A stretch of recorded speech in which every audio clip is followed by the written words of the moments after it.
Good morning, student. Welcome you again. This is third political environment. Political environment consists of all the factors related to government affairs such as type of government in power, attitude of government toward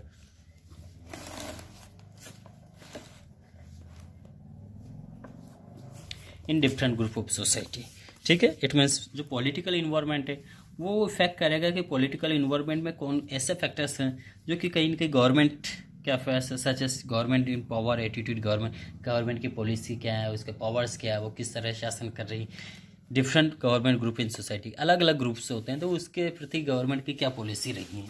ठीक, तो political environment बन जाता है. ठीक है, एक market में हम देखते हैं जब इलेक्शन आते हैं तो गवर्नमेंट के जो पॉलिटिकल लीडर काफ़ी एक्टिव हो जाते हैं, बढ़ चढ़ के काम करते हैं, बढ़ चढ़ कर. ठीक है, अलग अलग स्कीमें हैं उनके द्वारा जो है उनकी डिक्लेरेशन होता है, बट वो पूरी होती नहीं होती, वो अलग बात है. Policies change implemented by different government etc. The political environment has immediate date and great effect. Immediate great impact on the business transaction. तो ये पॉलिटिकल जो अफेयर्स होता है इसके इंटरफेरेंस का बहुत ही बड़ा इम्पैक्ट होता है बिजनेस और ट्रांजेक्शन पे. So businessman must scan this environment very carefully. इसलिए बिजनेसमैन यहाँ पर इस इन्वायरमेंट को बहुत ध्यान से स्कैन करते हैं. The businessman has to make a change in his organisation according to the changing policy of the political environment. तो बिजनेसमैन भी लगातार इसमें बदलते रहते हैं कि जो पॉलिटिकल इन्वायरमेंट कैसा है उसके अकॉर्डिंग अपने ऑर्गेनाइजेशन में बदलाव करते रहते हैं. देखिए, the common factor force which have influence the Indian political environment. देखिए कौन से ऐसे फैक्टर जो इंडियन पॉलिटिकल इन्वायरमेंट को बदलते थे. जैसे स्वच्छ भारत अभियान स्टार्टेड बाय बीजेपी गवर्नमेंट. ठीक, इसके कारण भी बहुत कुछ बदलाव हुआ है. Second, skill India movement started by BJP government. ये गवर्नमेंट के द्वारा स्टार्ट किए गए. Third, political stability encourage the business enterprises to invest in long term project. देखिए पॉलिटिकल स्टेबिलिटी होती है यदि एक ही नेता, एक ही पार्टी लंबे समय तक शासन कर रही है, रूलिंग पार्टी है, तो वो कहीं के बिजनेसमैन को इन्वेस्ट करने के लिए लॉन्ग प्रोजेक्ट इनवाइट करती हैं.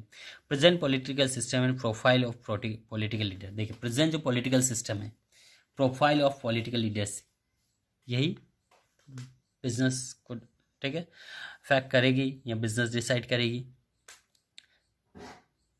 Next, constitution of a country, ये भी कहीं के फैक्ट करता है एक बिजनेसमैन के. Government invest intervention of a business, foreign policy of government, value and ideology of political party.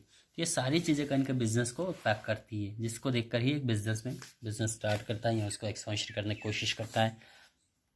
उसके बाद लीगल इन्वायरमेंट. देखिए अभी तक हमने यहाँ पे 3 इन्वायरमेंट पढ़ चुके हैं. फर्स्ट, सबसे पहले इकोनॉमिकल, फिर सोशल, पॉलिटिकल, एंड अब यहाँ पे फोर्थ पढ़ने जा रहे हैं लीगल इन्वायरमेंट कि वास्तव में इन्वायरमेंट क्या है, एक वैलिड कह सकते हैं. The management of every businessman enterprise has to obey the law of land.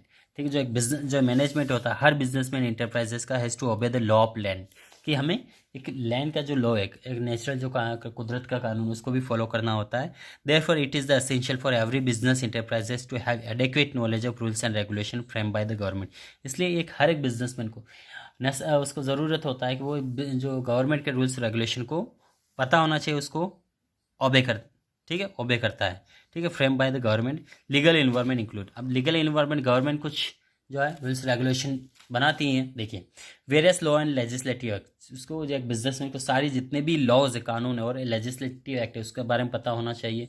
Next, administrative order issue by government authorities, जो भी प्रशासनिक ऑर्डर इशू होते हैं उसके बारे में इंफॉर्मेशन होना चाहिए. Court judgement as well as the decision rendered by the various commission and agencies at every level of the government, centre, state और लोकल. ये सारी चीज़ें आपको पता होना चाहिए, तो ही आप एक सही तरह से बिजनेस कर पाएंगे.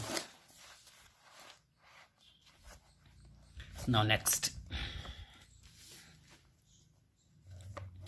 To work successful in India business enterprise must have detail about companies act. यदि आप सही बिजनेस कर रहे हैं इंडिया में तो आपको कंपनी एक्ट के बारे में पता होना चाहिए. Company act 1956, industrial act 1951, FEMA trade union act 1926, factories act, industrial dispute act, consumer protection act 1986, competition act 2020 ETC। तो आपको ये देख सही सक्सेसफुल बिजनेस बनाते हैं, सारे एक्ट हैं, इनमें कौन कौन से रूल्स रेगुलेशन लॉ बनाए गए कानून के द्वारा, कंपनी एक्ट, तो ये सारे आपको पता होना चाहिए। Some aspect of legal environment, देखिए कुछ एस्पेक्ट हैं यहाँ के। Legal policy related to licensing foreign trade, ये भी आपको पता होना चाहिए कि legal policies related to license and foreign trades. Statutory warning, essential to be printed on label, देखिए असेंशियल जो है यहाँ पे statutory warning, essential to be printed on the label, for example packet of cigarette must have statutory warning, देखिए संवैधानिक तौर पे warning दिया जाता था, ये आपको पता होना चाहिए कि इससे क्या ड्रॉबैक हो सकते हैं। तो आपने देखा जितने भी गुड टॉबैकोज है, बीडीज है, सिगरेट्स है, उस पर सारी चीज़ें लिखी होती है, इस वाले यहाँ तक कि वाइन जो होता है उस पर भी लिखा होता है, ठीक। सिगरेट है मस्ट इंटरेस्ट, ठीक। Statutory warning, foreign exchange regulation and management act भी पता होना चाहिए आपको। Laws to keep a check advertisement, for example advertisement of alcohol product is prohibited, ठीक है, इसका आप एडवर्टाइज नहीं कर सकते हैं। Advertisement on baby food must inform that mother milk is the best, ठीक। Okay, now next technological environment we will continue in next part. Okay, thank you.